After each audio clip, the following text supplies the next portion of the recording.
Emily stood at the kitchen sink, silently washing the dishes after dinner. It was already dark outside the window, and in the reflection of the glass, she saw her tired face. There were cooling dishes left on the table behind her. Michael had eaten dinner in a hurry and was now, as usual, sitting in the living room with his laptop. Their evenings together had long since become a routine that Emily could have predicted minute by minute. She wiped her hands with a towel and glanced briefly towards the living room. Michael sat on the sofa, immersed in work. The light from his laptop screen illuminated his concentrated face. He was 27, only a couple of years older than her, but sometimes it seemed like there was a gap in time between them.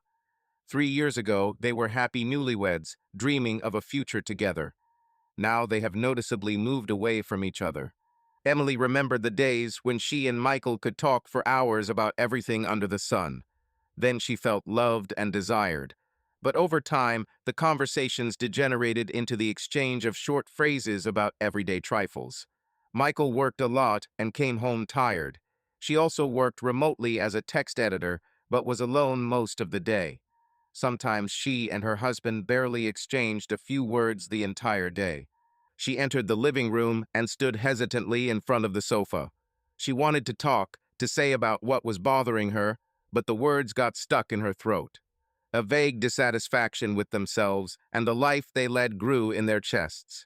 She was only 25, and she did not think that family life would be so quiet and empty. "Michael," she called quietly. He raised his head from the screen as if waking from a trance. There was a slight surprise in his eyes. He clearly did not expect his wife to interrupt his work. "Yes, dear," he responded automatically, but his voice sounded tired. Maybe we could go somewhere this weekend, together, like before," Emily suggested with a timid smile. She wanted to pull him out of this series of monotonous days, to remember his former closeness. Michael ran his hand over his face, thinking. "On the weekend? Let's see. I think I have a meeting with a client on Saturday. Maybe on Sunday evening." He looked at the screen again, clearly distracted by his thoughts on work. Emily felt the warm anticipation in her soul fade away. Even this simple proposal, spending time together, requires effort from him. "Well, it's okay if you're busy," she said quietly, looking down.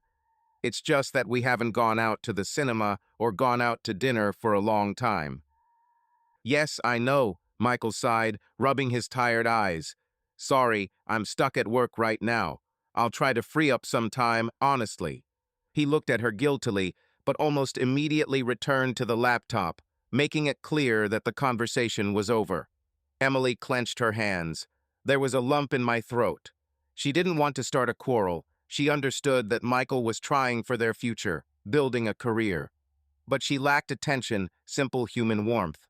She quietly left the living room and headed to the bedroom. The room was dark and empty. Emily sat down on the edge of the bed, feeling tears welling in her eyes. She tried to understand where their happiness had gone. Why did love, which seemed so strong, now almost fade away due to gray everyday life? It was bitter for her to admit, even to herself, that she was unhappy in her marriage. It seemed like they had everything: health, a stable job with Michael, a comfortable apartment in the suburbs of New York.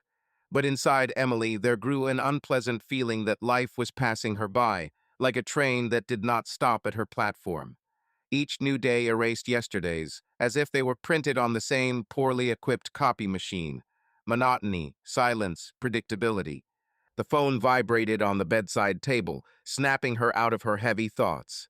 Emily shuddered, wiped away tears with the back of her hand, and looking at the screen, noticed a familiar name. Jessica called a friend from college, sunny, noisy, always surrounded by events. Emily took a deep breath, trying to clear the redness from her face, and pressed reply. "Hi, Jess," she said quietly, trying to make her voice cheerful. Well, thank God you're alive." A cheerful laugh was heard in the receiver. "I've already decided that you finally turned into a house ghost." "How are you? What are you doing?" "Ah, nothing special," Emily bit her lip. "Evening, home, everything is as usual. Michael is at work late, I just cooked dinner." Jessica snorted.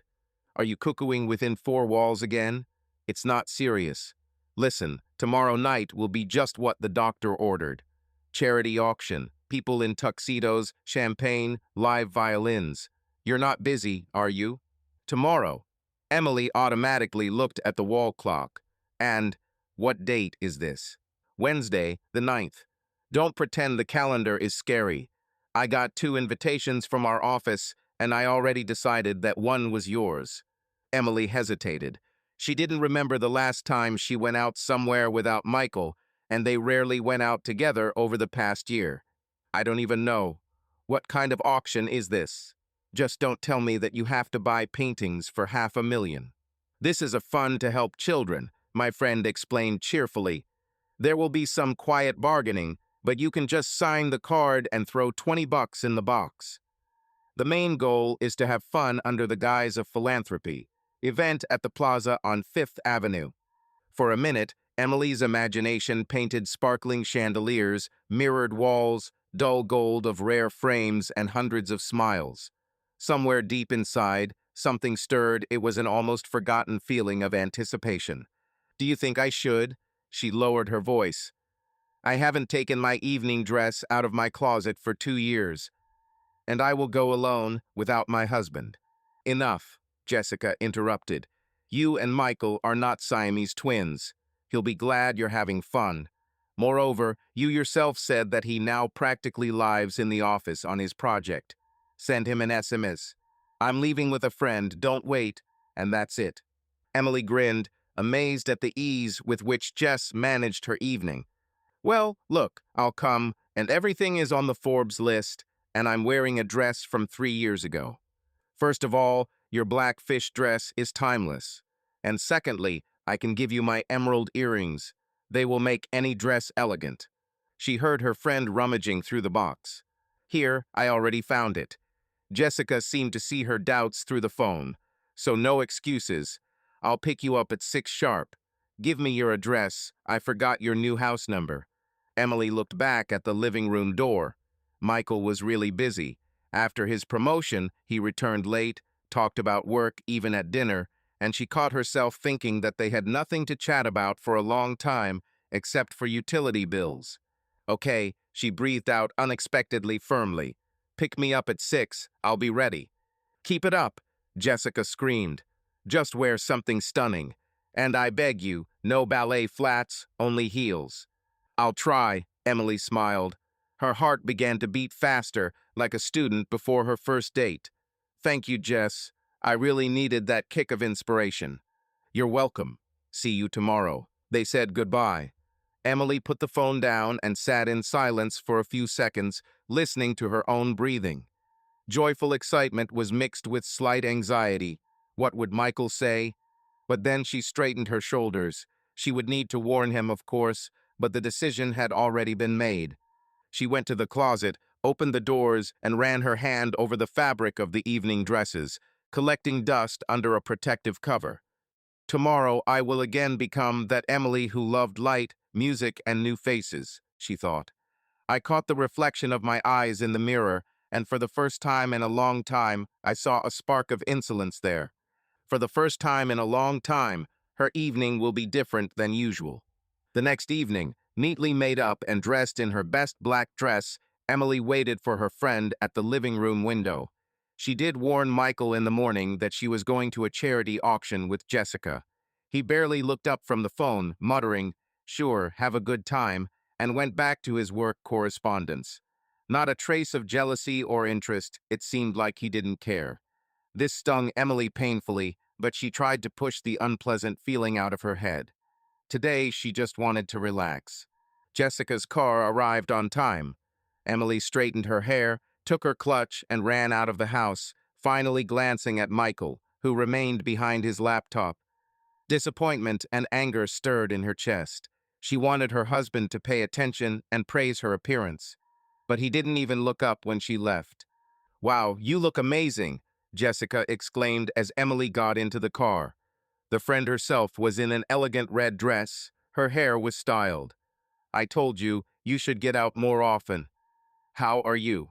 "I'm a little worried," Emily admitted, fastening her seat belt. I haven't gone out for a long time. Now everything will pass. Jessica smiled and started the car.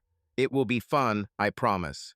An hour later, they were already entering the luxurious ballroom of the Plaza Hotel. High ceiling, crystal chandeliers, live music, the holiday atmosphere immediately captured Emily. She looked around. Waiters were serving champagne around, and smart people were talking animatedly in groups. Everywhere there were elegant men in expensive suits and women in evening dresses. Emily simultaneously felt delight from this luxury and slight shyness, unusually finding herself in such an environment. I'll go find our colleagues, Jessica said, shouting over the noise of the hall. Don't be bored. Take some champagne. I'll be right back. Emily nodded and took a glass from a nearby tray. Shyness and delight were mixed in her soul. She moved a little to the side, watching the guests. She saw some of them for the first time, influential people of the city, businessmen and philanthropists. Everyone seemed to know each other. She felt slightly out of place, but there was nothing to do. She could just enjoy the evening. Let me guess, this is your first time here, a warm male voice said nearby.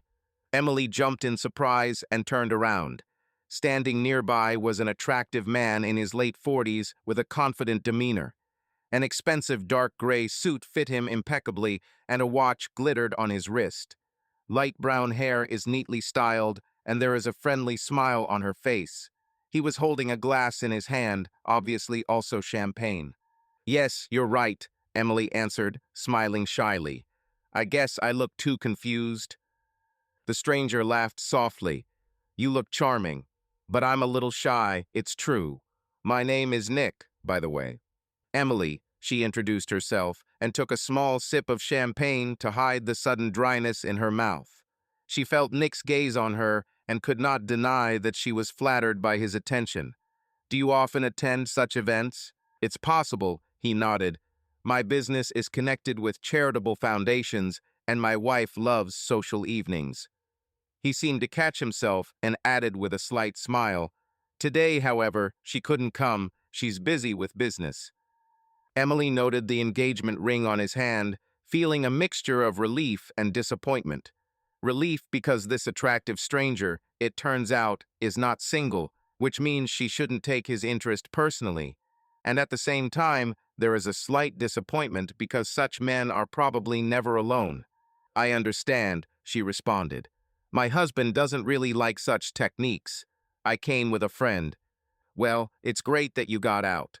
From time to time, you need to break out of everyday life, Nick noted, taking a sip of champagne. Tell us a little about yourself, Emily. What do you do? Nothing particularly interesting, she shrugged. I studied to be a philologist. Now I work remotely as an editor.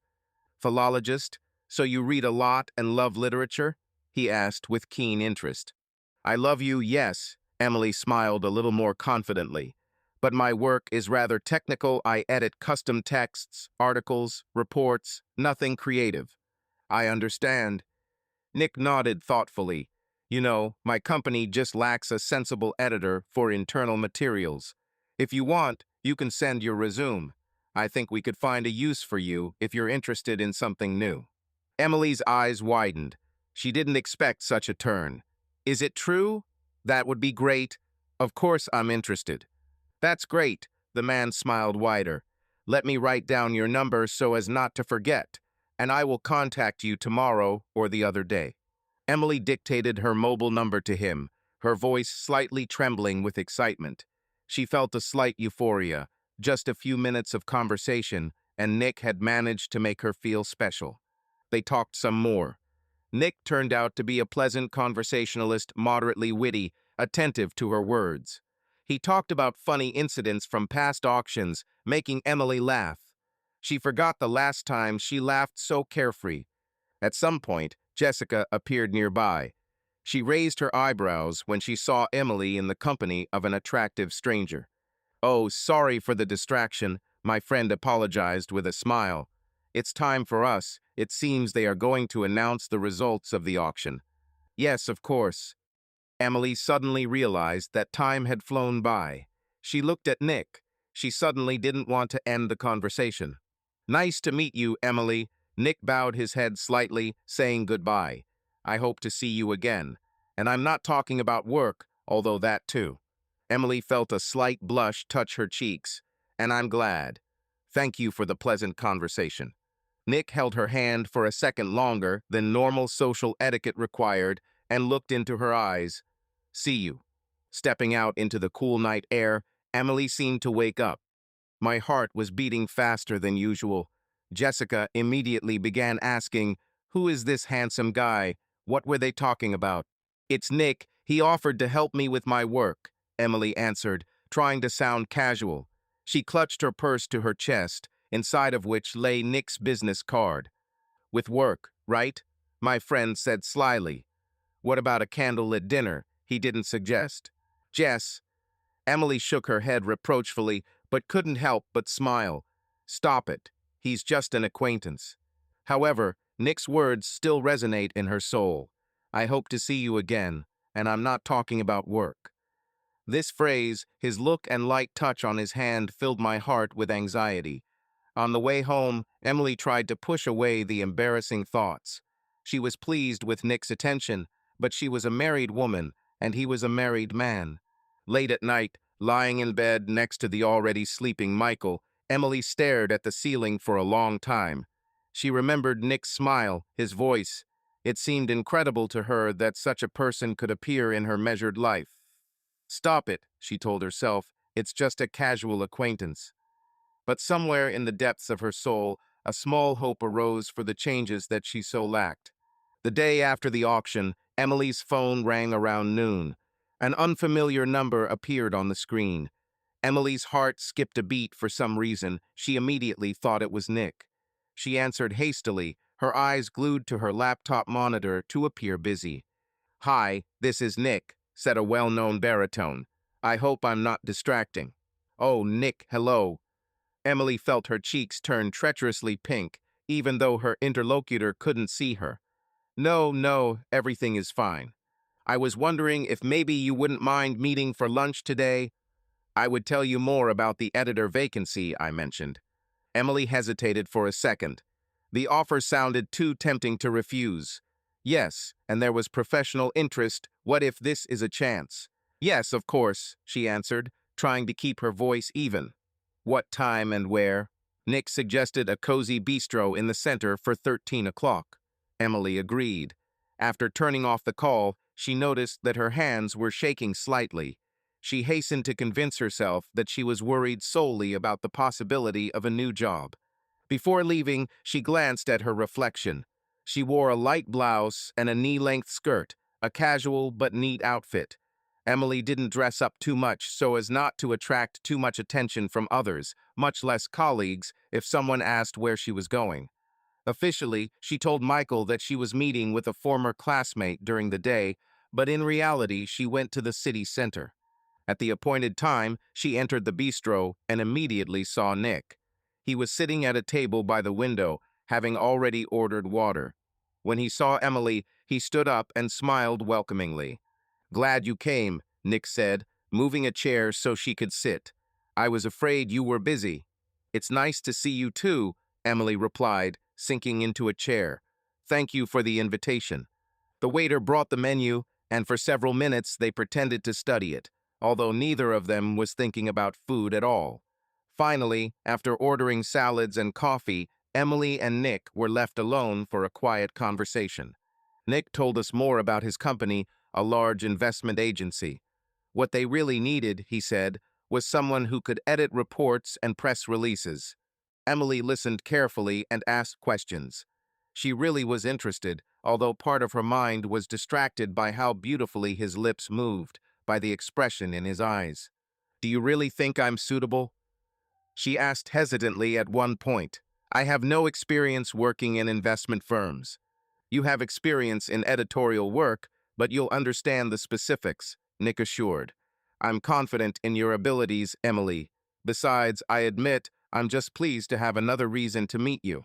He smiled at her so openly and warmly that she became embarrassed and lowered her gaze to the cup of coffee. My heart beat faster. An alarm bell rang in my head. Were she and Nick going too far? But she pushed those thoughts away. I'm pleased too, she admitted quietly.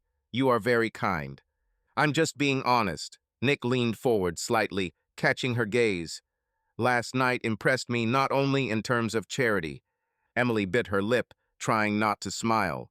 No one had said such things to her for a long time. A feeling of lightness, almost weightlessness, overwhelmed her. After that lunch, they started calling each other almost every day, officially, to discuss the details of a potential job. Nick asked her to send her resume, talked about the corporate culture. But besides this, personal things came into the conversations. Nick was interested in her life. He asked how she spent her days, what her hobbies were. Emily felt herself becoming more attached to him with each call. A week after the first meeting, Nick invited her to dinner. He explained that he wanted to celebrate the successful transaction and would be glad to see Emily among the guests. It looked like a business corporate event, but when she arrived at the indicated restaurant, it turned out that there were only two guests, she and Nick. The rest canceled at the last moment, he explained carefree with a sly smile. Emily couldn't help but laugh. She knew his explanation was only half a joke, but she was too glad to have the opportunity to be alone with him. That evening flew by unnoticed. Nick was irresistible, gallant, witty, attentive exclusively to her alone. They sat at a separate table in a quiet corner of the restaurant. A glass of wine gave Emily courage, and she, laughing, told Nick about funny incidents from her life, about her student years. He listened with genuine interest. At some point, inspired by his attention, she put her palm on his hand on the table, a gesture that was not at all friendly. Nick turned his hand slightly and easily intertwined their fingers. Emily's breath caught. "Shall we go from here?" he suggested quietly. There was tenderness and desire in his voice that she could no longer help but recognize. Emily nodded, barely breathing. They left the restaurant and caught a taxi. In the car, Nick did not let go of her hand, and when the taxi started moving, he gently pulled Emily towards him and kissed her. His lips were warm and insistent, and the kiss made her feel dizzy. She forgot about everything in the world. They arrived at a fashionable hotel where Nick had obviously booked a room in advance. Emily barely remembered how she ended up in the dimly lit suite on the top floor. She only felt the heat of his body next to her and heard his hoarse whisper right next to her ear, "You are beautiful."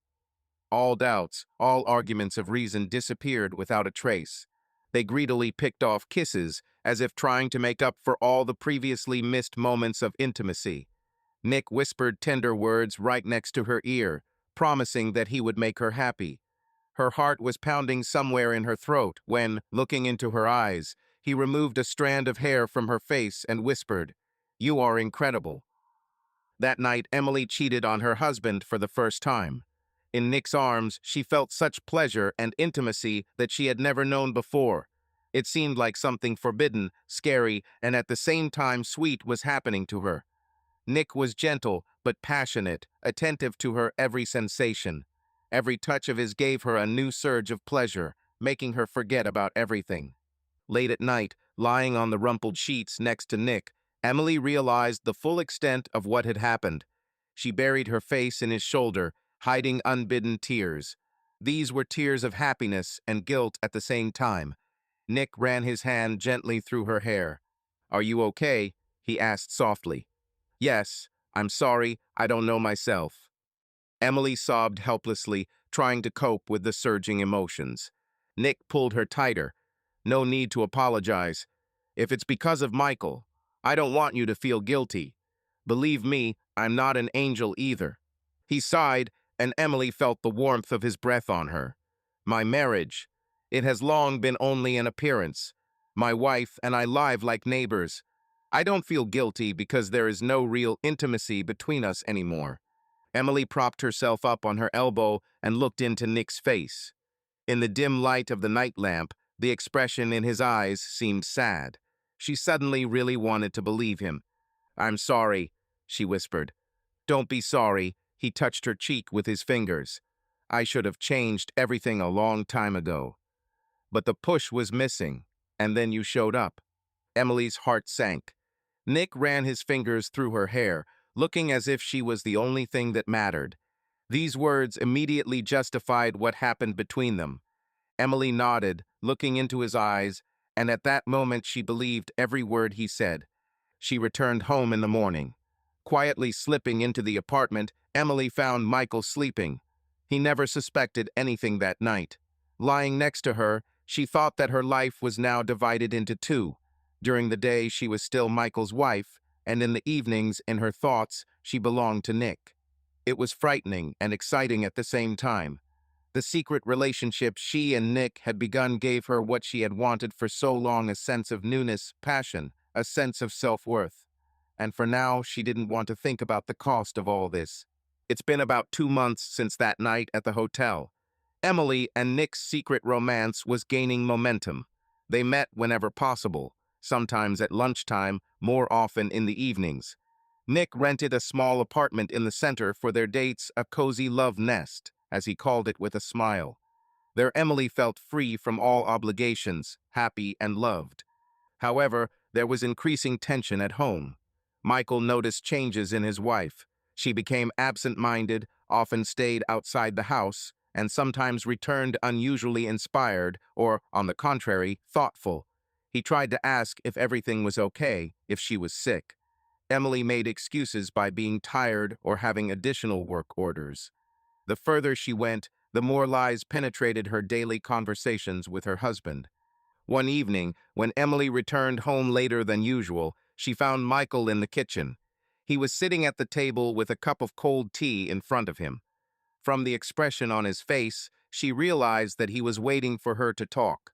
"You're late," Michael said quietly when Emily entered.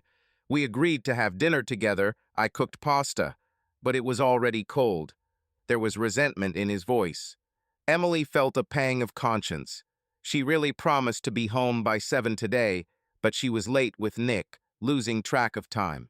"Sorry," she lowered her eyes, taking off her coat. "I was late. Work," then stopped by Jessica's for a while. "Jessica again," Michael smiled wryly. "Lately she has become your alibi for all occasions." Emily froze, taken by surprise. "What do you mean by this?"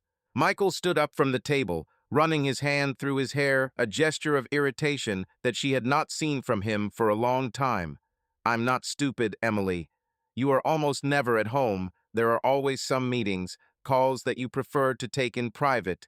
You have moved away." He looked straight into her eyes, and she could not stand this look, in which pain and suspicion were mixed. "If something happened to you or someone showed up, tell me honestly," Michael said hoarsely. "The worst thing is not knowing the truth." Emily's heart pounded in her throat. A little more, and she will break down and admit everything. But she saw the trembling in Michael's hands and could not. Instead of the truth, completely different words came out. "No one showed up," she said wearily. "I'm just confused. I need space, time to think." "Think? About what?" he asked, frowning. Emily was silent, fiddling with the strap of her bag. She didn't really know how to formulate it herself. About the fact that everything is over between them, that she dreams every night not of her husband, but of another man. It would be too cruel. "About us," she finally squeezed out. "About where we are going. We both feel that everything is wrong." Michael turned pale. He nodded slowly, as if waiting for him to continue. "And what conclusion did you come to?" "I'm not sure I can continue like this," Emily whispered. "I'm unhappy, Michael. I'm sorry, but it seems it's best for us to part ways." The words came with difficulty, but as soon as they were spoken, tense silence reigned in the room. Michael looked at her with wide eyes, as if he didn't believe what he heard. "Break up? Are you talking about divorce?" he asked, breathing out every word. Emily nodded, feeling tears welling in her eyes. "Sorry, I tried to fix everything, but I couldn't." "To correct?" Michael smiled bitterly. "When did you try?" "When you lied to me every day." He raised his voice, a rare case, when he allowed himself to be rude. Emily shuddered. She had never seen her husband like this. Anger and resentment were mixed in his eyes. "Michael, I'm sorry," she repeated helplessly. "So it's all true," he said quietly after a pause, looking away. "I suspected and hoped that I was wrong, but now it's clear." Emily bit her lip, not knowing what to say. Michael leaned his hands heavily on the back of the chair. "It's because of another love, right?" he asked dully. "Have you met someone?" Emily couldn't admit it. She just stood there silently, head down. Silence was Michael's answer. He turned sharply, facing away from her. For several seconds, he just stood there, breathing heavily, then said in a strangled voice, "I don't want to see you now. I need to be alone." Michael quickly left the kitchen, leaving her alone. A moment later, the front door slammed, and he left the house. Emily burst into tears, covering her face with her hands. She realized that now there was no turning back. The next day, she met Nick at their downtown apartment. Rushing into his arms, Emily burst into tears again, this time on his shoulder. She talked about the conversation with Michael, that she actually initiated the divorce. "I told him everything. It seems he understood everything," she said through tears. "It hurts me so much, Nick. I hurt him. He will never forgive me." Nick stroked her back, pressing her to him. "SHH, honey. Everything will be fine." He pulled back slightly and lifted her face by the chin. "Listen, now that you've made up your mind, I won't back down either. I'll talk to Catherine, too." Emily sobbed, looking into her lover's eyes. "Is it true? Will you tell her?" Nick nodded confidently. "Yes. I don't want to hide anymore.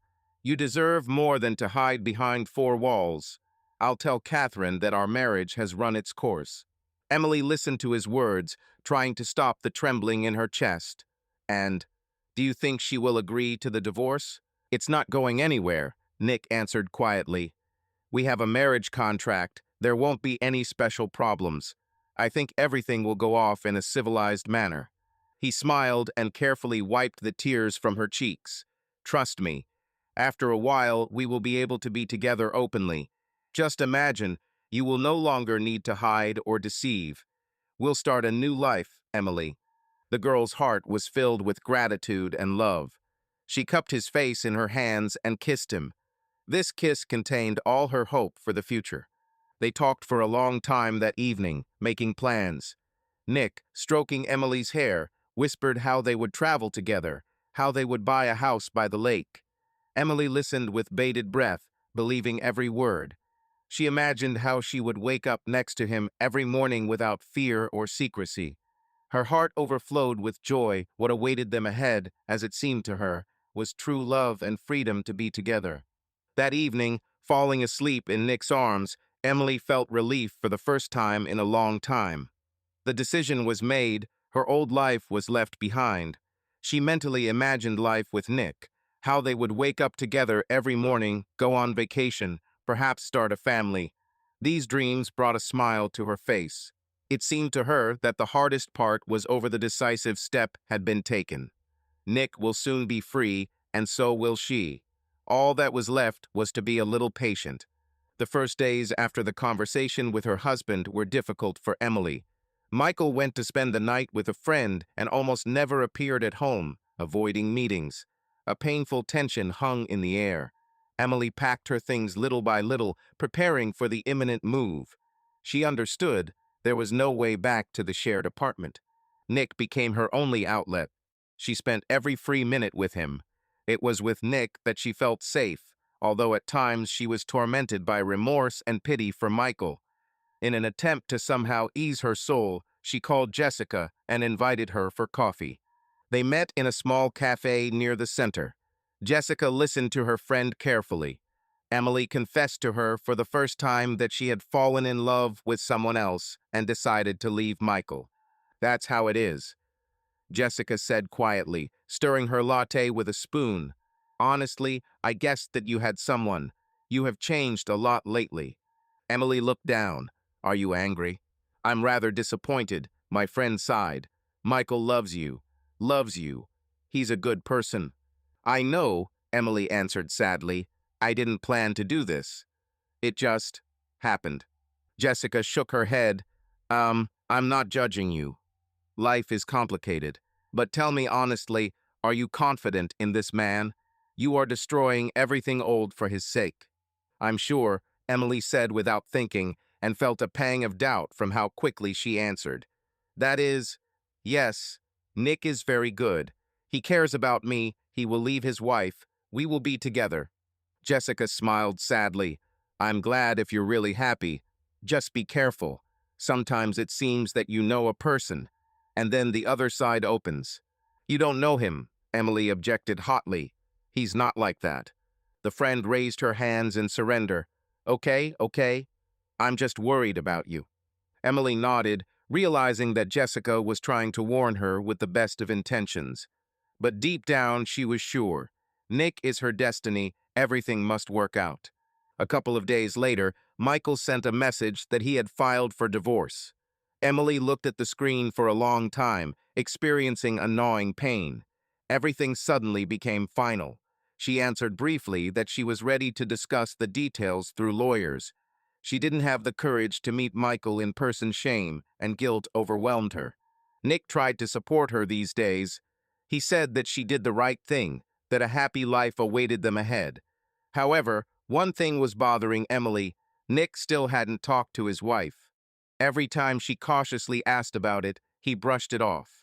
It's not easy for Catherine now, he explained one evening when they were sitting on the sofa in a rented apartment. Her father has health problems. I don't want to put this on her as well. Give me a couple of weeks, okay?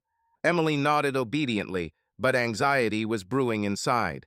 She had already taken her step, but Nick still hesitated to take his.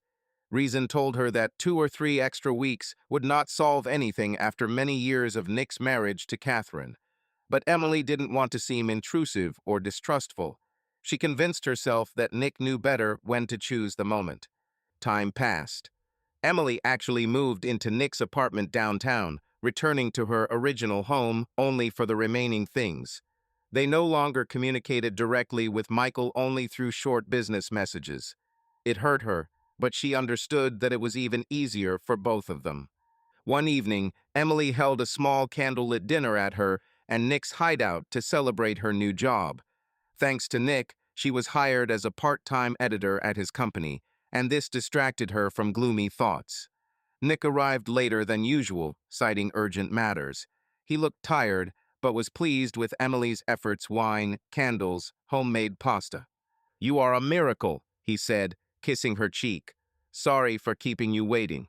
It's okay, I'm glad you're finally home, she smiled, pouring wine into glasses. She increasingly perceived their rented apartment as a home because here they could be themselves.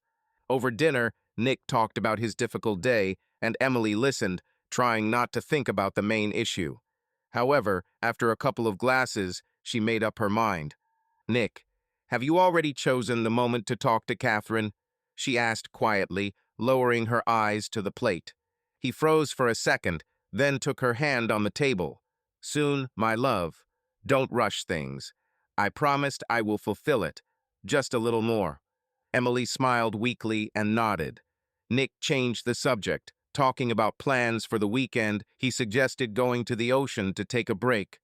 Emily supported the idea, although she was uneasy at heart.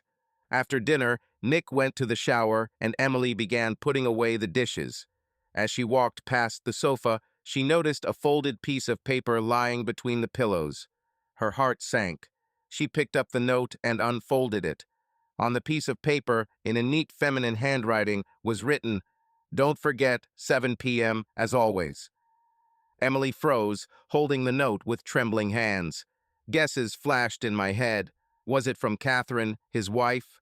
Or, no, Nick always seemed cautious. Then from whom? She knew that their relationship was a secret, but the thought of another woman stung more than she expected.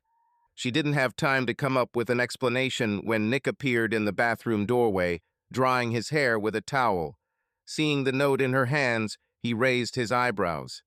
"What's there?" he asked in an unsuspecting tone. Emily held out the paper, trying to hide the trembling in her voice. It was on the sofa. For a brief moment, she thought a shadow of irritation crossed Nick's face. But the next moment he laughed. "Oh, yes, I know. This is from a colleague who reminded me about dinner with partners. It must have fallen out of my pocket." He stepped towards Emily and easily took the note from her hands. "Don't worry. There are always notes being shoved in our office. There's no escape." Emily nodded, trying to swallow the lump in her throat. The explanation sounded plausible: business meetings, notes from colleagues, nothing unusual. Nick kissed her forehead and casually threw the note on the table. But the unpleasant feeling remained. That night, falling asleep next to him, Emily could not fall asleep for a long time. She drove away disturbing thoughts, assuring herself that there was no reason to doubt. Nick loves her, they will be together soon. You just need a little patience. A week after the story with a note, Nick said that he had to urgently fly to Chicago for a couple of days on company business. He assured Emily that these were the last difficulties, and when he returned, he would immediately tell his wife everything. Emily tried not to show her disappointment, although she really missed his presence. The next evening, Jessica persuaded her to go somewhere to unwind. A friend invited Emily to a new cocktail bar in the center. She hesitated for a long time, but in the end decided to go. Sitting alone in an empty apartment was unbearable. The bar turned out to be stylish and noisy. Lights were sparkling everywhere, soft music was playing, and couples and groups were chatting animatedly at the tables. Jessica went to order drinks, and Emily looked around, feeling a little out of place without Nick. Over the past months, she has become accustomed to being with him almost everywhere. And suddenly she saw him. Nick was sitting at a table in the far dark corner of the bar. He leaned towards a young blonde in a revealing dress, saying something in her ear. The girl laughed loudly and stroked his hand. The world shook before Emily's eyes. For a moment my heart sank. It was Nick, without a doubt. Instead of a business trip to another city, he was here, and even in the company of another woman. Unconscious, Emily rushed across the hall to their table. The smile on Nick's face disappeared when he noticed Emily approaching. The blonde looked up in surprise. "Emily?" Nick jumped up, knocking over his chair. "It's not what you think." Emily stopped, barely able to catch her breath. She was filled with rage and pain. "Not what I think." Her voice trembled, but she did not scream. Every word already rang. "You said you left. Are you having fun with her?" She looked at the stranger angrily. She looked blankly from Emily to Nick. Nick tried to grab Emily's hand, but she pulled away. "Who is this woman?" The blonde asked Nick coldly. "What does all this mean?" Nick opened his mouth, but Emily stopped him from speaking. "I'm his girlfriend," she said furiously. "The one for whom he promised to divorce his wife." The blonde's face froze. "What?" She backed away from Nick. "You told me that you have an open relationship and no serious attachment." "Damn." Nick breathed out, speechless for a moment. "How could you?" Emily's voice broke into a scream. Tears burned her eyes. "You lied to my face for so many months. I turned my life upside down for you and you." Give it a like if you think Emily deserves this. She cheated on her husband for Nick, and now she finds out that she is just one of his mistresses. Subscribe to the channel, it will be even hotter. Nick rushed forward, trying to get her away from the table.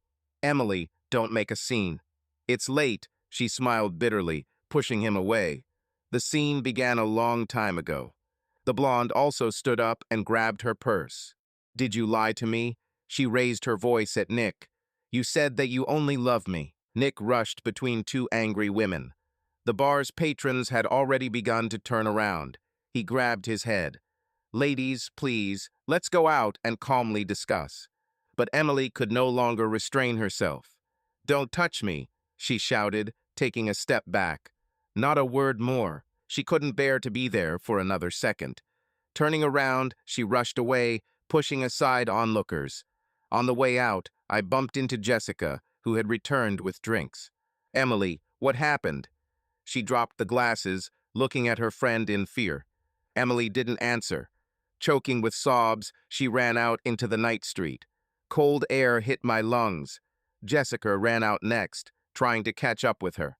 Nick remained inside the bar. At the last moment, Emily turned around and saw him standing in the doorway, hesitantly looking after her. Next to him was that blonde. She shouted something to him and waved her arms. Emily turned away and, not making out the way, ran away. She felt as if reality had been torn apart. Everything she had believed in over the past months had collapsed in an instant. Tears choked her, but she ran forward along the sidewalk until her strength left her. Jessica's voice was heard somewhere behind her. Her friend caught up and hugged her trembling shoulders. That's it, honey," Jessica whispered. "I'm here. Let's get out of here." Emily didn't remember how Jessica took her into a taxi and sat next to her, how they got to the apartment. She seemed petrified from shock. There were fragments of phrases in my ears. "You only love me," "open relationship," "lied." Already in the apartment, Emily burst into tears, and Jessica sat next to her, stroking her back. Emily felt like her heart was being torn apart. Nick, the same Nick for whom she ruined her life, turned out to be a liar, a cheater, a deceiver, and worse than that, he was simultaneously leading several women by the nose. He, he told everyone the same thing, Emily squeezed out through tears. For me, for her, probably, and not only for us. SHH, Jessica hugged her tighter. Quiet, Em. I know. It's terrible. She herself was no less shocked than her friend. It seemed to Emily that this was a nightmare from which she would never wake up.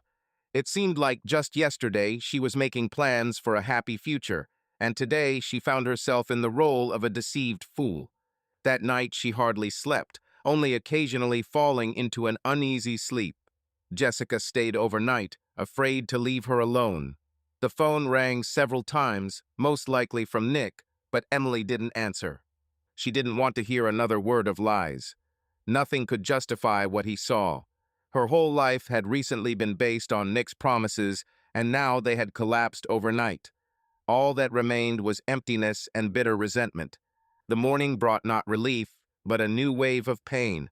Emily lay on the sofa, her eyes red from crying. Nearby, Jessica was talking quietly on the phone, canceling her work at work for the sake of her friend. Hearing Emily move, she hurried to end the call and sat down next to her. Maybe you'd like some tea?" "I did," she offered softly. Emily shook her head. Eating and drinking seemed pointless to her now. There was emptiness inside. Every memory of Nick resonated with acute pain in the heart. "He called," Jessica said quietly, gently touching her hand. "Several times already." Emily clenched her teeth. "I don't want to hear his voice." The friend nodded. "That's what I thought. That's why I didn't answer calls on your phone." They were silent for some time. Emily stared at the ceiling. It seemed incredible that just yesterday she considered herself loved, and now her world has collapsed. "What are you going to do?" Jessica asked quietly. Emily didn't answer for a long time. One thought was pounding in her head. Nick must answer for everything. You can't just ruin someone else's life and get away with it. "I don't know," she finally said hoarsely, "but I won't leave it like that." Jessica frowned worriedly. I understand your anger, but maybe you can just erase him from your life. You stop communicating, and that's it." "That's not enough," Emily whispered, clenching her fists. The eyes filled with tears again, but now hot with rage. "He must feel what I feel." Jessica gently put her arm around her shoulders. "I'm afraid for you. Such decisions are based on emotions." At that moment, there was a loud knock on the door. Both women shuddered. Emily jumped up, her heart pounding. The knocking was repeated, persistent, demanding. "Open up, I know you're there." Nick's muffled voice was heard. Emily turned pale. Jessica looked at her anxiously, then stood up resolutely. "I'll talk to him."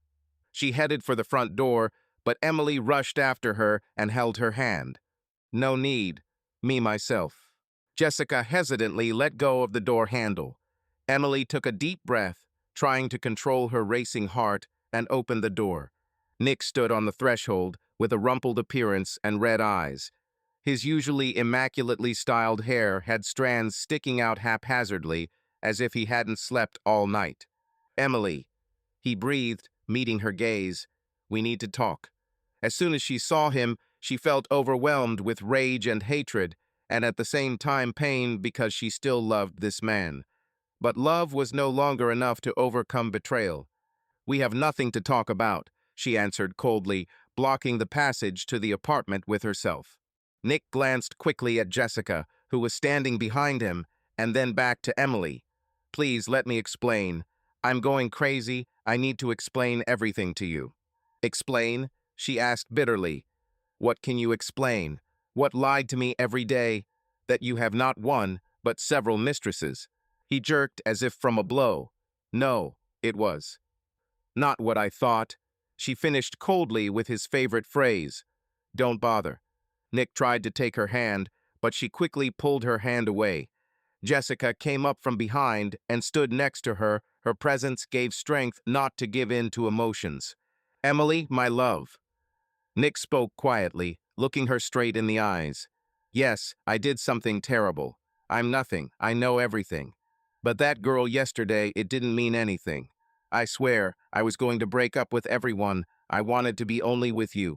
I was just afraid of losing freedom, probably cowardly. But now I understand everything. I need you, only you. His voice trembled, tears sparkled in his eyes.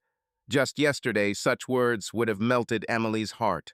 Now she looked at Nick distantly, almost with curiosity. Was it really impossible to believe this confession of his?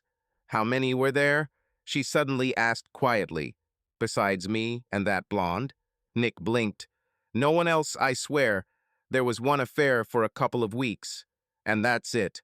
No one else but you two. Stop lying, Emily said tiredly.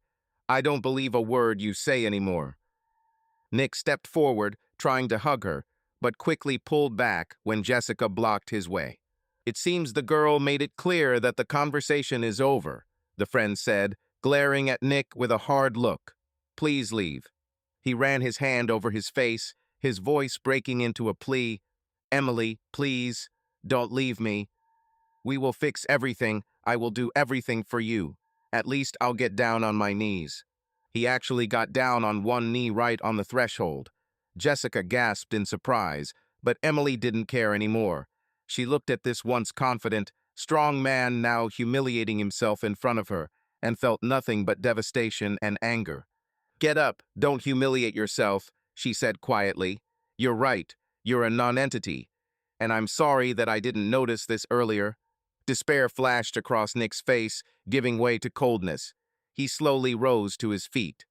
So, that's how it is, he drawled hoarsely. That's it, right? Won't you forgive me? Emily just shook her head. There is no forgiveness left. Nick's face twisted into an angry grimace. Well, you yourself destroyed everything we had, he spat. Yes, I messed up. But you are not a saint either. Because of your tantrums, now Catherine will find out everything, and I will have to pay in full. Is this what you are trying to achieve? Maybe I'm trying to achieve it, she answered unexpectedly calmly. Maybe I really will tell your precious wife that her husband has been leading her by the nose for years. Nick turned pale. His velvety voice became harsh. Don't you dare interfere with my family. What will you do? Emily smiled bitterly. Will you destroy my life again? They stood facing each other, both of them breathing heavily. In the doorway behind Nick, curious faces of neighbors began to appear, attracted by the noise. Jessica anxiously touched her friend's shoulder. Amy, that's enough. Emily realized that she didn't want to waste another word on this man. She straightened up and met Nick's gaze coldly. Leave. Don't even think about calling me, she snapped. It's over. They looked at each other in silence for several seconds. Then Nick, breathing heavily, turned around and walked out onto the stairs. His footsteps quickly died down below. When the door slammed, Jessica breathed a sigh of relief. God, I thought he wouldn't leave. Emily sank to the floor, feeling her legs tremble. Her whole body was exhausted after this fight. Jessica sat down next to her and hugged her. Are you okay? Emily closed her eyes. Maybe. But she knew that she was still very far from being completely okay. The pain of the betrayal was still acute, and the rage still hasn't subsided. An hour later, having made sure that Nick would not return, Jessica still left. She had to go to work. She desperately didn't want to leave her friend, but Emily insisted that she would just take a bath and go to bed. Left alone, she sat on the floor for a long time, leaning her back against the wall. Devastation gradually gave way to grim determination. Nick was afraid that Catherine would find out everything. So why shouldn't she find out the truth? Emily understood that she was no longer bound to him by any promises or hopes. All that remained was the thirst for justice. Remembering Catherine's confused face, which she had glimpsed in photographs in a business magazine, Emily felt a keen sympathy for the woman. She doesn't even suspect how her husband is lying to her, how he lied to everyone. I'll tell her, Emily thought firmly. Let the truth come out. The decision came suddenly, but finally. Emily found the taxi number on her phone. She remembered the address where Nick had once driven her after dinner, a mansion in an upscale suburb where he lived with his family. With trembling fingers, I typed a message. Need a car as soon as possible. Within 15 minutes, she was sitting in the back seat of a taxi, clutching her phone in her sweaty palms. The familiar route to Nick's house had been etched into her memory over the past months. Her heart was pounding somewhere in her throat, but she would not give up her goal. She didn't really know what Catherine would say when she opened the door. But I knew one thing for sure. I could no longer remain silent. The taxi stopped at the massive wrought iron gates leading to the mansion. Emily paid the driver and got out, feeling her knees shaking. She walked along the driveway to the front door. Her heart was pounding loudly from fear, from anger, from the realization that she was now going to turn someone else's life upside down, just as her own had once turned upside down. The door opened almost immediately when the bell rang. Standing on the threshold was a stately woman in her early 30s, wearing a light sweater and jeans. His dark hair is pulled back neatly, and he has a polite but tense expression on his face. "Hello. How can I help you?" she said quietly. Emily immediately recognized her from the photographs. Catherine, Nick's wife. My throat is dry. Emily forced herself to speak. "Catherine, my name is Emily. We need to talk. This applies to your husband." Catherine's face twitched, either from fear or from foreboding. She looked at the unexpected guest silently for a second, then nodded briefly and stepped back to let Emily inside. "I was waiting for you," she suddenly said quietly. Emily looked up in surprise. It was twilight in the spacious hall of the mansion, and the noise of voices could be heard from the living room. Catherine motioned for her guest to follow her. There was a light on in the living room under the high ceiling.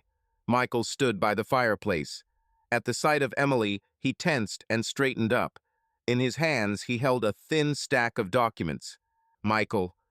Emily stopped in her tracks. The world swam before her eyes. Is her husband here? How is this possible? Michael was silent, looking at her intently. His face seemed to have become haggard in recent days, with shadows under his eyes. But in the look, there is not a shadow of confusion, only cold determination. Catherine quietly closed the living room door behind Emily. "I think we should all talk frankly," she said quietly but firmly. Emily took a breath, trying to control her shock. "You were waiting for me. Where are you from?" Emily froze on the threshold of the living room, feeling the floor disappear from under her feet. The light from the crystal chandelier overhead reflected on the polished parquet floor, but her gaze was fixed on Michael. He stood by the fireplace, clutching a thin stack of papers. His face, usually so familiar, now seemed alien haggard, with dark shadows under his eyes. The look with which he met Emily was hard, but not angry. There was weariness in him and something else that she couldn't make out: pain, determination. Catherine closed the living room door behind Emily, and the sound of the latch sounded like a gunshot in the silence. Emily shuddered, turning her gaze to the mistress of the house. Catherine looked composed, but the tension was revealed by her pursed lips and slight trembling in her fingers as she straightened a lock of dark hair. She was wearing a simple gray sweater and jeans, but even in those loungewear, she exuded an air of authority that Emily didn't expect from a woman whose husband had lied to her for years. "I was waiting for you," Catherine repeated, her voice low, almost a whisper, but there was steel in it. She took a step towards Emily, but stopped, as if not daring to come closer. "I think we should all talk. Frankly." Emily opened her mouth, but the words were stuck in her throat. Her heart was beating so hard that it seemed to be heard throughout the room. She looked back at Michael, who still hadn't moved. His silence was worse than any accusations. "Michael," she finally breathed, her voice trembling. "What are you doing here?" He slowly raised his head, and their eyes met. Emily felt something tighten inside her. She hadn't seen him since the night he left the house slamming the door. Then there was pain in his eyes, mixed with anger. Now he looked at her with cold detachment, and this frightened her most of all. "I could ask you the same question," Michael answered quietly, but every word fell like a stone. "But it seems the answer is obvious." Catherine cleared her throat, breaking the tense silence. She walked over to the couch, motioning for Emily to sit down. "Have a seat, Emily. This will be a long conversation." Emily didn't move. Her feet seemed rooted to the floor. She glanced at the door, as if wondering whether to run away. But Catherine caught her glance and added more softly, "Please, we are not enemies, at least not to each other." Something in her tone, a mixture of weariness and sincerity, made Emily obey. She sank awkwardly onto the edge of the sofa, clasping her hands in her lap. Her fingers trembled, and she hid them in the folds of her skirt so that no one would notice. Catherine sat opposite in a high-backed chair, and Michael remained standing by the fireplace as if not wanting to come closer. "How did you?" Emily began, but her voice broke. She cleared her throat and tried again. "How did you know? And why? Why are you together?" Catherine looked at Michael as if giving him the floor, but he just shook his head slightly. Then she sighed and spoke herself. "I suspected that Nick had someone for a long time. Maybe a year, maybe more." Her voice was smooth, but there was bitterness in it. At first it was little things, late returns, calls that he received in a whisper, the smell of someone else's perfume on his shirt. I tried to convince myself that it seemed to me. But then, she fell silent, looking somewhere to the side, as if the memories were causing her pain. Then I found the messages. "Not yours, Emily. Other." There were many of them. Emily felt the blood drain from her face. She remembered that blonde at the bar, her ringing laugh, her hand on Nick's shoulder, and a note that fell out of his pocket. "Don't forget, 7 p.m., as always." How many were there?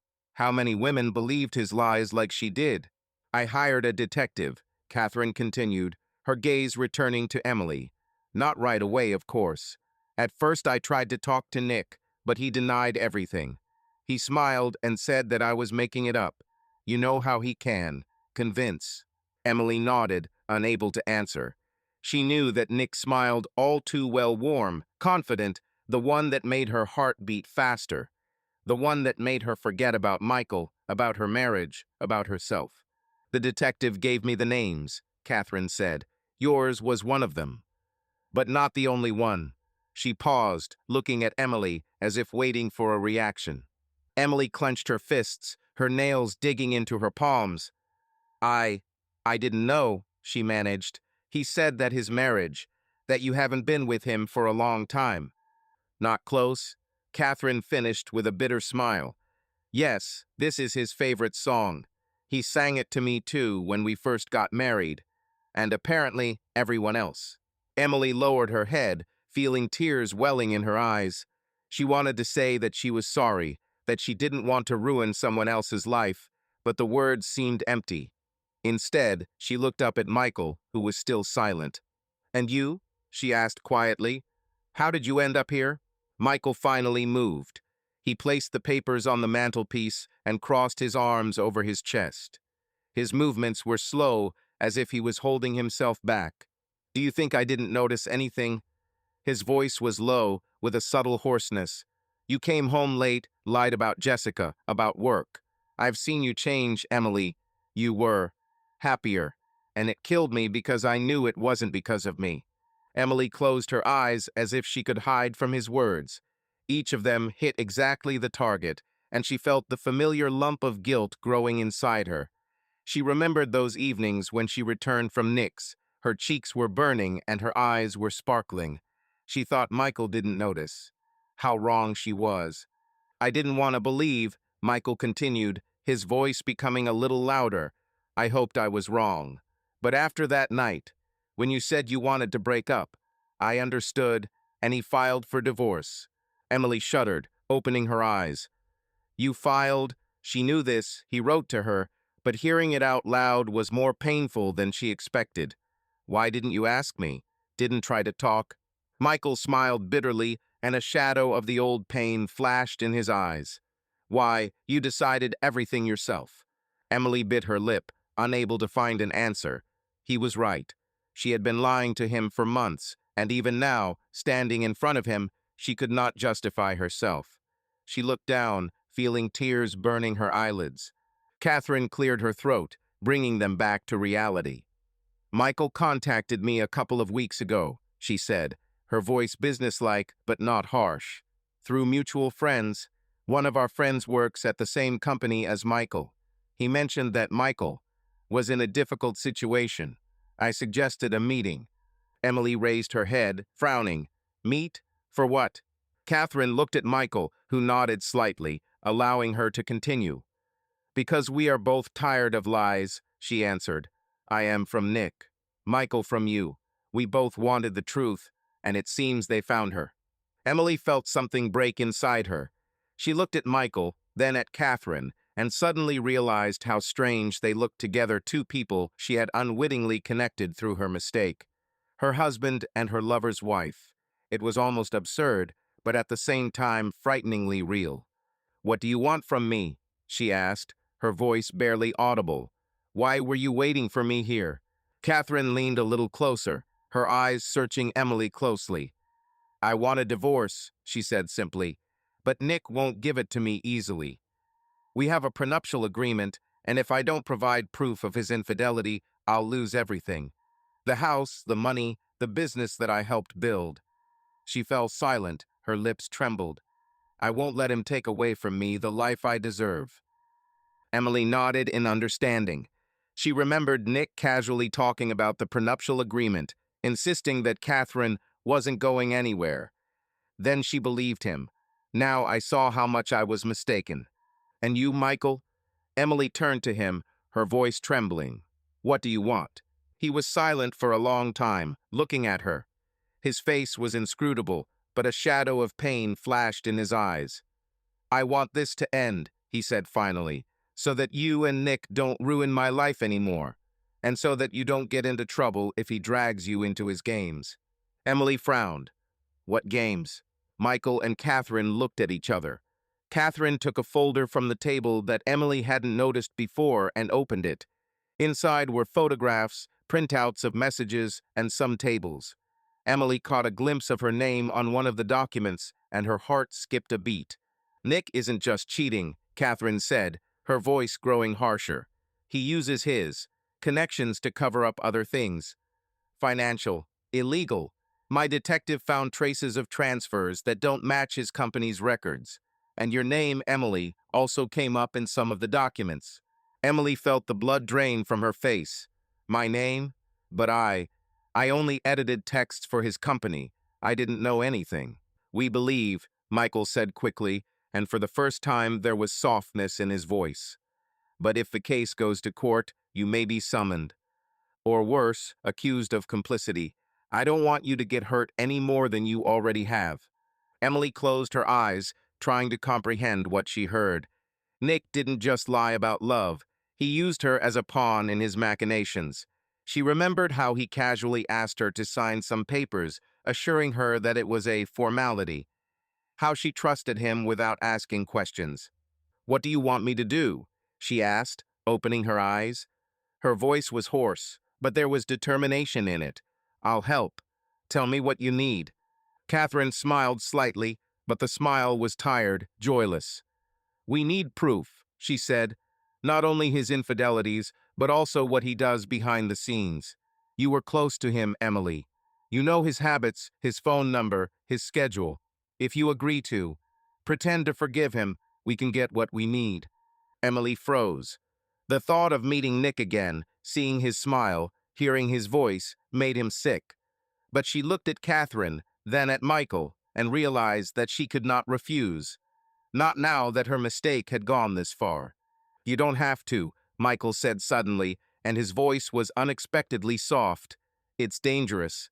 Nick is not a fool. He might get suspicious." Emily met his gaze, and for a moment she thought she saw the old Michael, the one who loved her, who cared for her.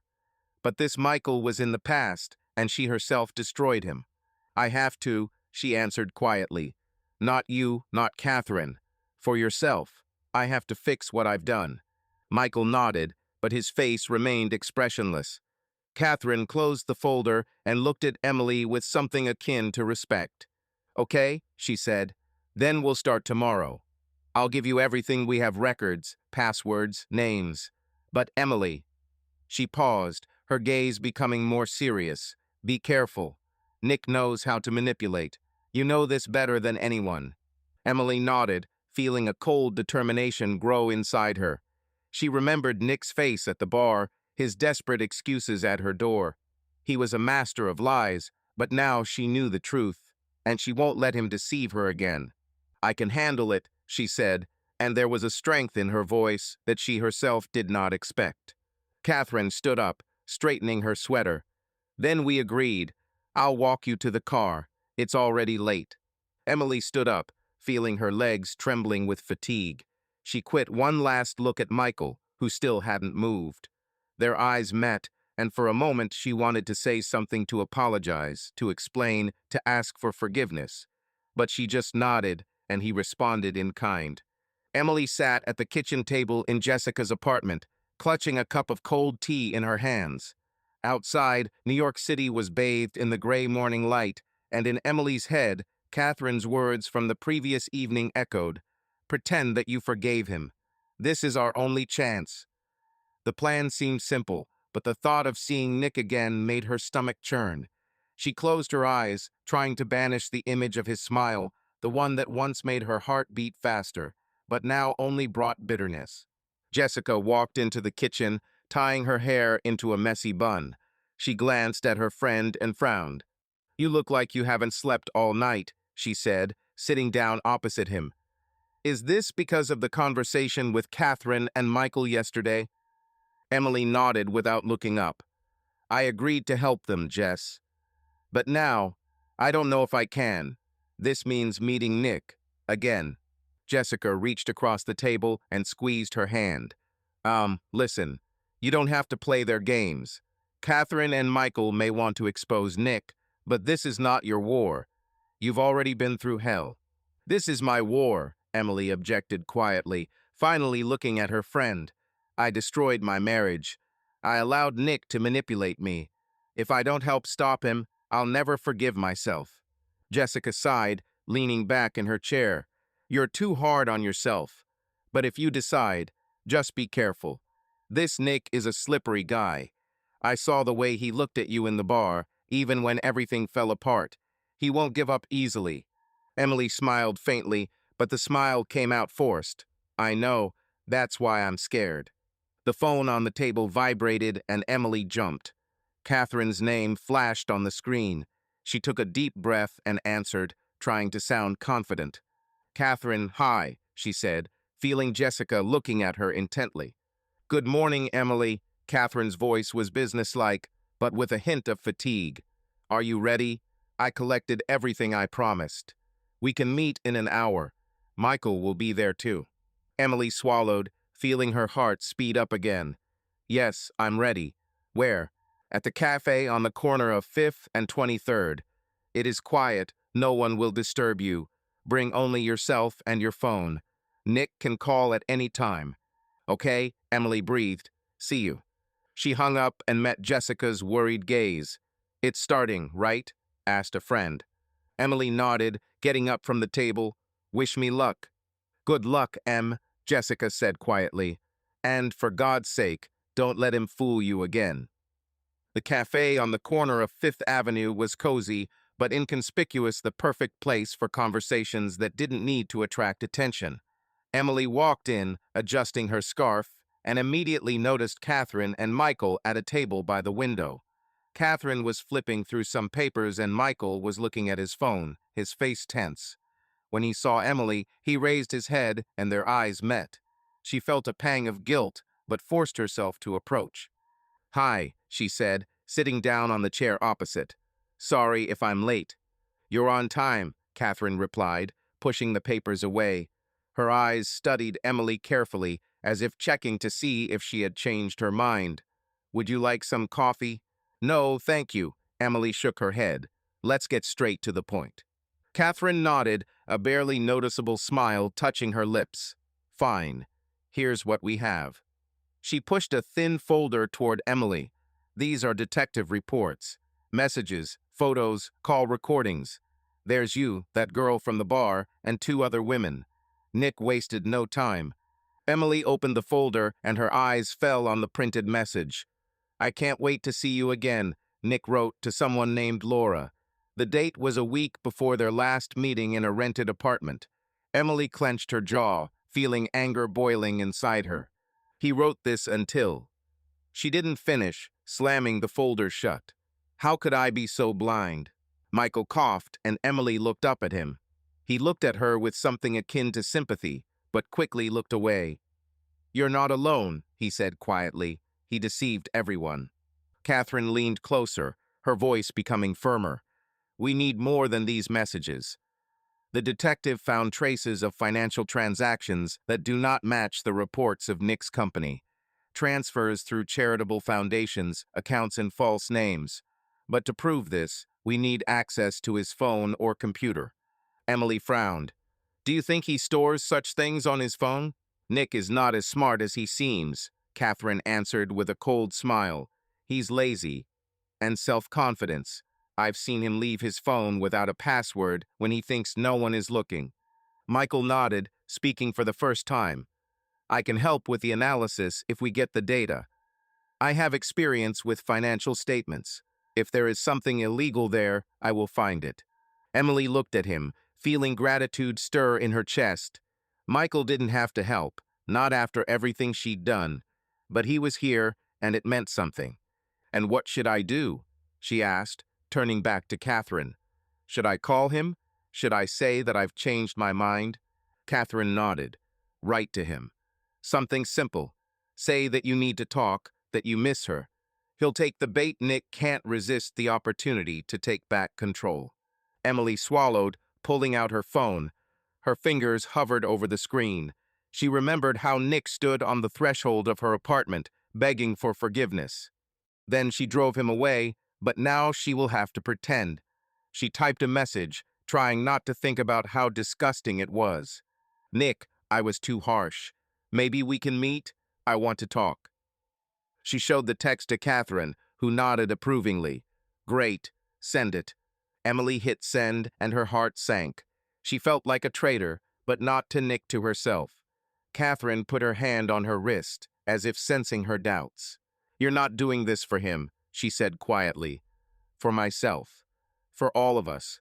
Emily nodded, but she was still uneasy inside. The phone vibrated almost immediately, and she jumped. Nick's name flashed on the screen. She opened the message, feeling Catherine and Michael looking at her intensely. "Emily, honey, I knew you would come to your senses. Tonight, in our apartment, at 7. Her fingers trembled, but she forced herself to answer. "Yes, at 7. See you." Catherine exhaled, leaning back in her chair. Well done. Now the main thing is not to let him suspect. Michael looked at Emily, his gaze heavy. "If you feel like you can't cope, leave. Don't take risks." Emily smiled weakly. "Thank you, Michael. I appreciate it." He nodded but didn't answer. Emily felt a familiar wall hanging between them, one that had grown over the months of her lies. She wanted to say something else, but Catherine was already gathering up her papers, bringing them back to the point at hand. "I'll give you a list of questions," she said. "Ask about his new projects, about funds. Try to leave his phone unattended for at least a minute. If possible, take screenshots of correspondence or photographs." Emily nodded, feeling anxiety building inside her. She was not a spy, but it was too late to retreat. Evening fell over the city as Emily stood in front of the door of her rented apartment downtown. This place had once felt like a sanctuary where she and Nick could be themselves. Now every corner was a reminder of a lie. She straightened her dress, simple but elegant, so as not to arouse suspicion, and pressed the bell. Her heart was beating so loudly that she was afraid Nick would hear. The door opened, and Nick appeared on the threshold. He looked impeccable as always: dark blue jacket, white shirt, a slight smile that once took Emily's breath away. But now she saw in his eyes not warmth, but calculation. "Emily," he said, his voice soft, almost gentle, "you have no idea how glad I am to see you." He stepped towards her, as if to hug her, but Emily stepped back, raising her hand. "No need, Nick. I'm here to talk." His smile wavered, but he quickly pulled himself together. "Certainly. Come on in." Emily entered, trying not to look at the familiar sofa, candles, and bottle of wine on the table. Everything was the same as before, but now it seemed staged. Nick closed the door and gestured towards the sofa. "Wine?" he asked, taking the bottle. "The very thing you love." "No, thank you," she replied, sitting on the edge of the sofa. "I won't stay long." Nick raised an eyebrow, but didn't say anything. He poured himself a glass and sat down opposite, studying her carefully. Emily felt his gaze, as if he was trying to read her thoughts. She forced herself to smile, hoping it looked sincere. "I've been thinking a lot," she began, fiddling with the strap of her bag. "About us. About what happened at the bar. Maybe I was too harsh." Nick leaned closer, his eyes lighting up. "I knew you would understand. That girl. It was nothing, easily, Emily. Just a moment of weakness. You are the only one who matters." Emily clenched her fists under the table, fighting the urge to scream. His words sounded so familiar, the same promises, the same lies. But she forced herself to nod, pretending to believe. "I want to try again," she said quietly. "But I need time. And honesty." Nick nodded, his face becoming more serious. "I understand. I was an idiot, Emily, but I'm ready to fix everything. For you." She took a deep breath, trying not to show her disgust. "Tell me about your work. You said that you have new projects. It distracts from everything." Nick relaxed, leaning back on the couch. "Oh yes, big things. We are expanding our funds and attracting new investors. It will take time, but it will be worth it." Emily nodded, trying to look interested. "It sounds difficult. Are you still working with the same funds? How is it?" "Hope for children." Nick waved his hand. "Yes, and a couple more. But it's boring. Let's talk about us." Emily felt her pulse quicken. She saw his phone on the table, just a few steps away. It was necessary to distract him. "Nick," she said, lowering her voice, "I missed you. Is it true?" His eyes flashed, and he stood up, walking towards her. "Me too, honey. You have no idea how much." He leaned in to kiss her, but Emily pulled away gently. "Don't rush," she said, smiling. "Maybe you could bring me some water. I'm a little nervous." Nick hesitated, but nodded. "Certainly. 1 second." As soon as he walked into the kitchen, Emily grabbed his phone. Her fingers trembled, but she quickly opened the messages. There were dozens of chats names she didn't know. Laura, Anna, Kate. The messages are full of flirting, promises, and lies. She took a few screenshots, feeling anger welling up inside her. Then she opened the folder of notes. There were numbers, amounts, account names. One word caught her attention. Translation: hope for children. Emily took a photo of the screen, her heart pounding. This was it, the proof Catherine had spoken of. Nick's footsteps came from the kitchen, and she hurriedly put the phone back in its place, returning to the sofa. Her hands were shaking, but she forced herself to smile when he came in with a glass of water. "Here," he said, holding out the glass. "Everything is fine?" "Yes," she replied, taking a sip. It's not easy." Nick sat closer, taking her hand. "We can handle it, Emily, together." She nodded, but everything inside was screaming. She saw him for what he was: a liar who took advantage of everyone around him. And now she had proof. Late that evening, Emily sat in a cafe with Catherine and Jessica, showing them the screenshots. Catherine studied them carefully, her face grim. "This is more than I expected," she said finally. "These transfers, They did not go through official accounts. This could be money laundering. Emily felt the blood drain from her face. Money laundering? But I worked in his company. They might think I'm involved. Catherine shook her head. We will prove that you didn't know. But this evidence must be turned over to the authorities. Jessica frowned, fiddling with her spoon. This is dangerous. If Nick finds out it's you, he might take revenge. And your reputation. You just started a new job. Emily clenched her fists, looking at her friend. I can't be silent, Jess. He ruined my life. And Catherine. And God knows how many more. If I don't do this, I will never forgive myself. Catherine looked at her with respect. We can hand over evidence anonymously. Through a lawyer. Nick won't know it's you. Emily nodded, feeling her determination grow inside her. Fine. Anonymously. But I want him to answer everything. Jessica sighed, but squeezed her hand. I'm with you, Em. Just promise me you'll be careful. Emily smiled faintly, but she was still uneasy inside. She took a step from which there was no turning back. Miles stood in front of the mirror in the guest room of Catherine's mansion, straightening the black dress she had chosen for this evening. It was simple but elegant, formal enough to not stand out among Nick's colleagues, but graceful enough to hide the trembling in her hands. It was getting dark outside, and the lights of New York City were flickering in the distance, reminding her of how far she had come. Today, everything was supposed to end. Nick, his lies, his manipulations, it will all be exposed. But Emily felt no triumph from this thought, only cold emptiness. Catherine entered the room without knocking. Her steps were confident, but her face betrayed tension. She was wearing a dark blue dress, her hair was tied into a neat bun, and a pearl necklace glittered around her neck. Emily couldn't help but think that Catherine looked like a woman preparing for battle. Are you ready? Catherine asked, her voice low but steely. She stopped next to her, looking at Emily's reflection in the mirror. Emily swallowed, meeting her gaze. I'm not sure. And you? Catherine grinned, but the smile came out bitter. I've been waiting for this day for years, but that doesn't mean it's easy for me. She fell silent, adjusting her earring. Nick knows how to get out. We must be flawless. Emily nodded, feeling her heart speed up.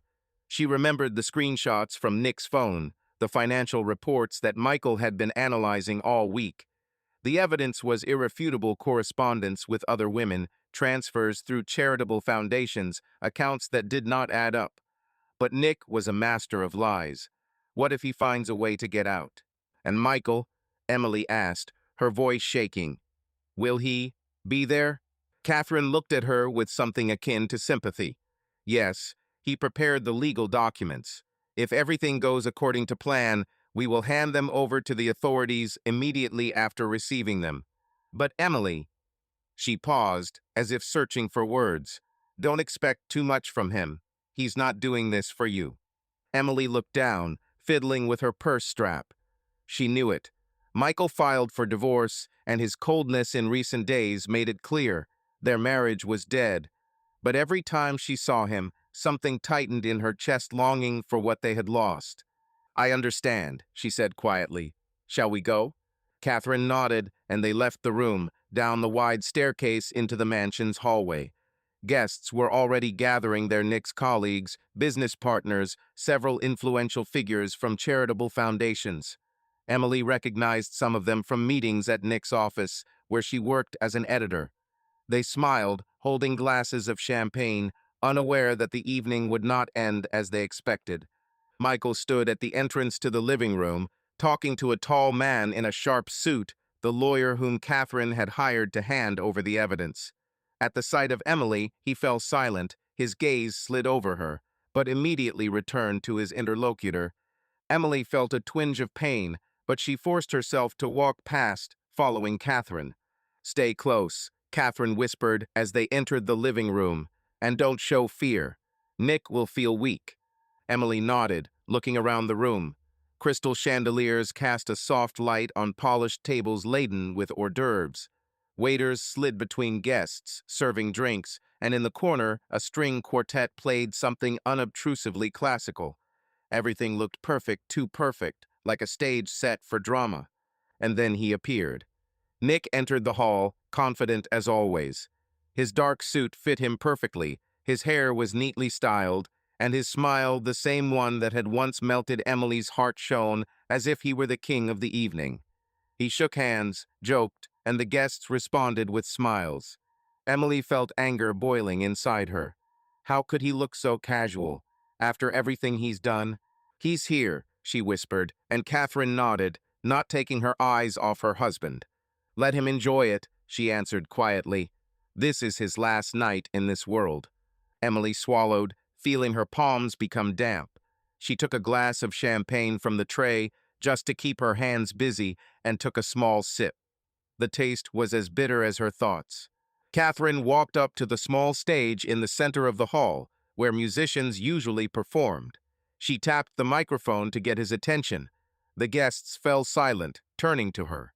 Nick, who was standing in the crowd, raised his head and his smile became a little more intense. Ladies and gentlemen, Catherine began, her voice clear and confident. Thank you for joining us today. We have gathered to discuss a new project for our foundation, but first, I want to say a few words about trust. Emily felt the room hold its breath. She glanced at Michael, who was standing against the wall, clutching a folder of documents. His face was expressionless, but his eyes followed Catherine. Trust is the basis of any partnership, Catherine continued, her gaze sliding over Nick. In business, in charity, in family. But what to do when this trust is betrayed? Nick frowned, his hand frozen with his glass. Emily saw him exchange glances with one of his partners, but he just shrugged. The guests began to whisper, feeling that this was not about business. Catherine paused, letting the tension build. She then turned to the projector that was set up in the corner. Let me show you something. Screenshots appeared on the screen behind her messages that Emily had taken from Nick's phone. Names of women, flirting phrases, promises that he gave out left and right.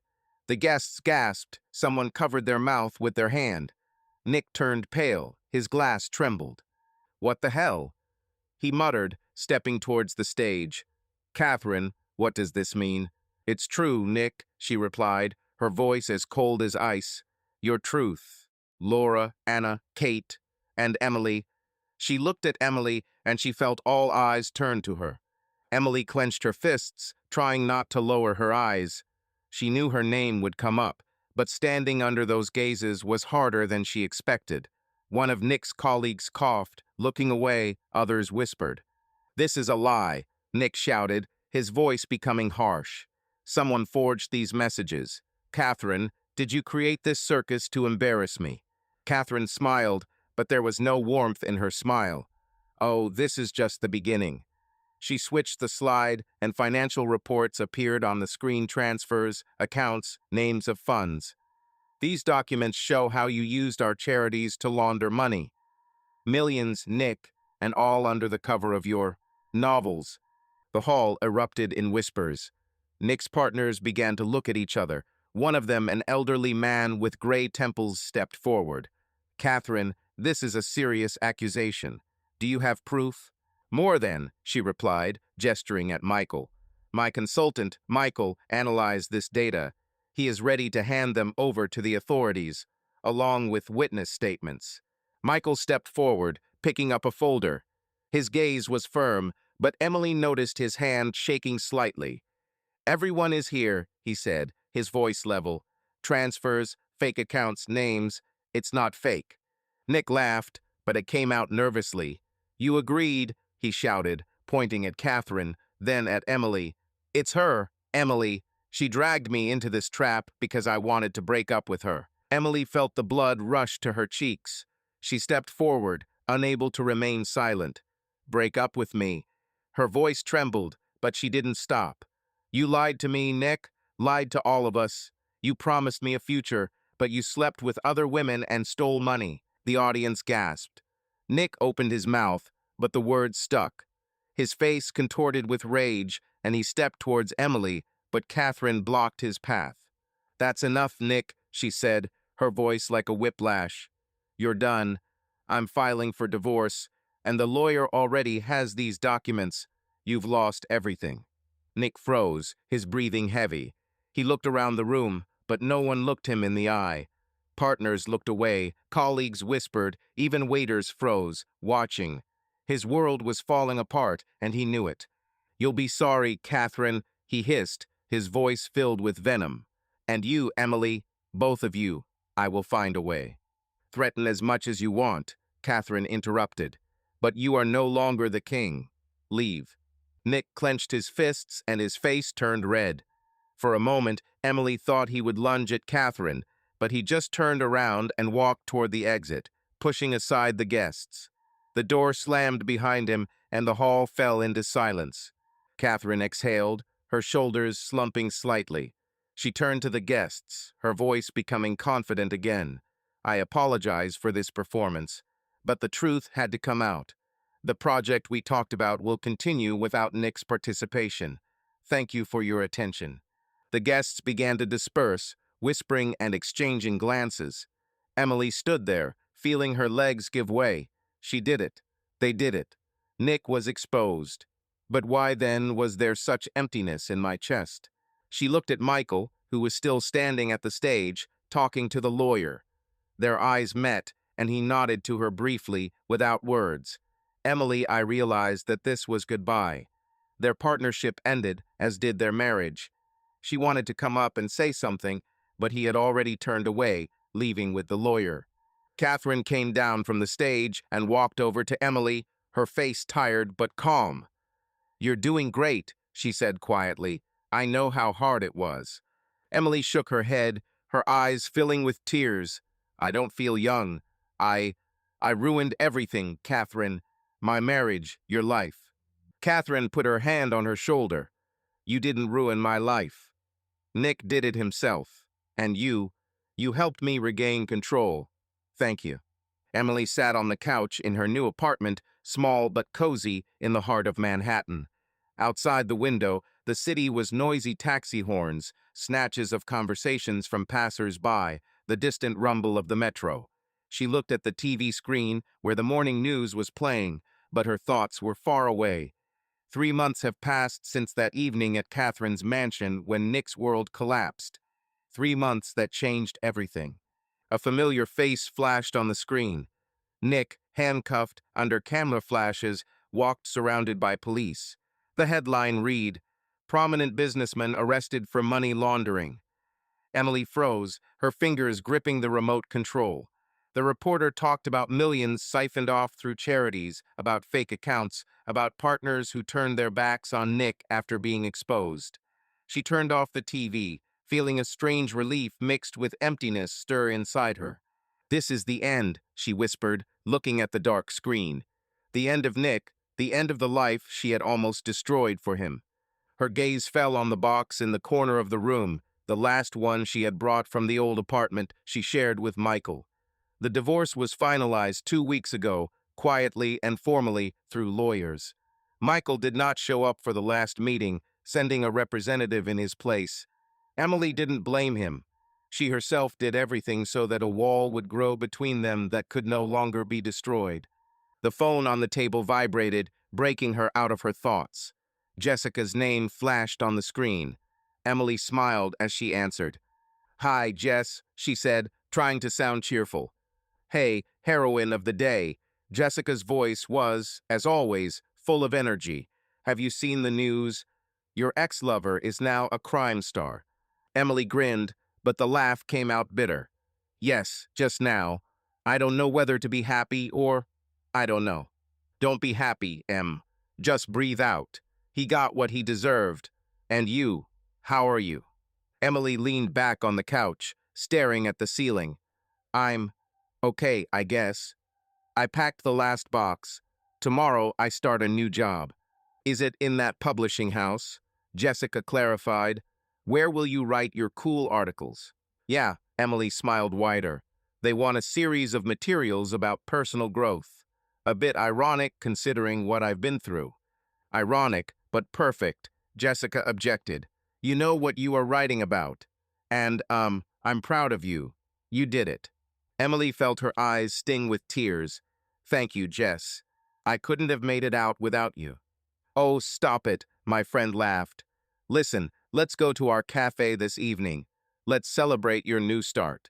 No champagne, I promise, just latte. Emily laughed, feeling warmer inside. Agreed. At 7. At 7. And don't be late, writer. They said goodbye and Emily put her phone down. She got up, went to the box, and began to sort things out: old books, photographs, little things that reminded her of the past. At the bottom lay a frame with their wedding photo, her and Michael, laughing, happy. Emily looked at it for a long time before putting it away in a drawer. This was not her life. Not now. That same day, on the other side of town, Michael was sitting in the office of his new company. He moved to Brooklyn after his divorce, renting a small apartment near his work. His desk was littered with folders, but his thoughts were not about reports. The morning's news about Nick had reached him, and although he wouldn't admit it, he felt a grim satisfaction. Nick paid for his lies, and rightfully so. His colleague, David, knocked on the door frame. "Hey, Michael, are you okay? You look like you've seen a ghost." Michael smiled, but the smile came out forced. "I was just watching the news. Remember that guy I was telling you about?" David whistled. "The one who dragged your, well, ex into his machinations. Yes, I saw it. He will now be imprisoned for a long time." Michael nodded, looking out the window. "Fine. He deserved it." David hesitated, as if unsure whether to continue. "Look, I don't interfere in your business, but have you talked to her? With Emily?" Michael shook his head, his face hardening. "No, and I don't intend to. The divorce is signed, it's all over." "Got it." David raised his hands in surrender. "It's just, you sometimes look like you're still thinking about her." Michael didn't answer. David shrugged and walked out, leaving him alone. Michael opened the desk drawer, where there was an old note, an invitation to his and Emily's wedding. He didn't know why he hadn't thrown it away yet. Maybe because it was the last reminder of a time when he was happy. He closed the drawer and returned to work, determined to leave the past behind. Emily walked into the office of the independent publisher the next morning, feeling a mixture of excitement and fear inside her. It was her first week, and she already loved this place: the smell of paper, the hum of printers, colleagues talking about books and articles. Her boss, Sarah, a woman with bright red hair and an infectious laugh, met her at the entrance. "Emily, welcome," she said, holding out a cup of coffee. "Are you ready to conquer the world of journalism?" Emily smiled as she accepted the coffee. "Hope. I'm a little nervous, to be honest." "That's normal," Sarah waved her hand. "Your sketches for a series about personal growth are fire. Readers will be delighted, especially the part where you write about forgiving yourself." Emily nodded, feeling her cheeks warm. She began these articles after her first therapy sessions, when she realized that she could not move forward until she dealt with her guilt. Her therapist, Dr. Lynn, a soft-spoken woman with warm eyes, helped her see that mistakes are not the end, but part of the journey. "Thank you," Emily said. "I want this to be fair, so that people who read feel that they are not alone." Sarah squeezed her shoulder. "That's why you're here. Go, your table is waiting." Emily walked into the open space of the office, where a small desk awaited her by the window. She turned on her laptop and opened a draft of the article. The title read, "Starting Again, How to Let Go of the Past." She wrote about herself, but without names, without details. About the pain of betrayal, about the loss of love, about how to find the strength to get up and move on. Every word was like a step forward, like a promise to myself. During her lunch break, she received a text from Catherine. Emily hadn't seen her since that evening at the mansion, but they had corresponded occasionally. Catherine wrote briefly, "Emily, did you see the news? Nick is in prison. The divorce is over. I'm free. Thank you. If you want coffee, I'm in town." Emily smiled, feeling the warmth. Catherine not only went through a divorce, she started a new life, devoting herself to charity. Emily replied, "I'm happy for you, Catherine. Coffee is a great idea. I'll write this week." She put her phone down and returned to the article, feeling confidence grow inside her. Catherine did it. She can handle it too. Michael finished his workday late, staying late to check reports. He loved his new job. It was difficult, but honest, without the intrigue and lies that surrounded Nick. Leaving the office, he decided to walk, despite the cold November wind. Brooklyn was loud but cozy, and Michael felt like he could start anew here. On the corner, he noticed a cafe where he had once been with Emily before the wedding. They drank hot chocolate and laughed at some nonsense.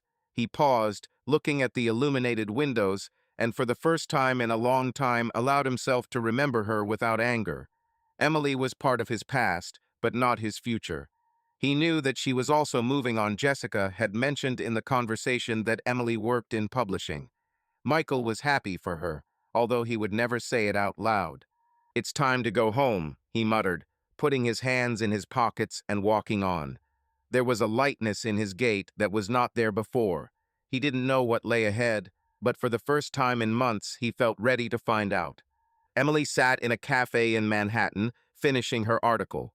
Life was in full swing outside. The window people were rushing about business. Cars were honking. Street musicians were playing something melancholy. She loved this place. The wooden tables, the smell of freshly brewed coffee, the buzz of conversation. Here she felt part of the city, part of something bigger.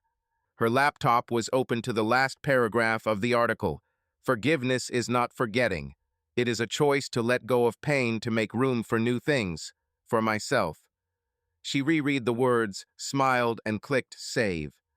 This was her truth, hard-won and honest. The phone vibrated and Emily saw a message from Jessica. "I'm 2 blocks away, ready for a walk. The weather is a dream." Emily laughed as she typed a response. "Ready. I'm waiting for you at the entrance." She closed her laptop, gathered her things, and went outside. The cold air hit his face, but he was fresh and alive. Emily looked at the busy streets, at the people walking somewhere, laughing, arguing. She felt like one of them, not lost, not broken, but alive. Jessica appeared a few minutes later, her red scarf flapping in the wind. "Hey, Ryder," she shouted, hugging Emily. "Well, where are we going? Central Park? Or should we raid the bakery?" Emily laughed, feeling warmth spreading inside her. Park, and then a bakery. They deserve it. They walked down the street, chatting about little things about work, about the new series, about how Jessica was almost late due to traffic jams. Emily listened, smiled, and for the first time in a long time did not think about the past. Nick was behind bars, Michael started a new life, Catherine gained freedom, and she, Emily, found herself. The sun was setting behind the skyscrapers, turning the sky gold and pink. Emily took a deep breath, feeling her lungs fill with cold air. She was ready for new articles, new days, a new beginning. And somewhere deep down she knew everything would be fine. Subscribe to our channel so that your love doesn't cheat on you, and go ahead and listen to the next story, because this story is nothing compared to the next one. If you're under 18, don't even think, click to the next one.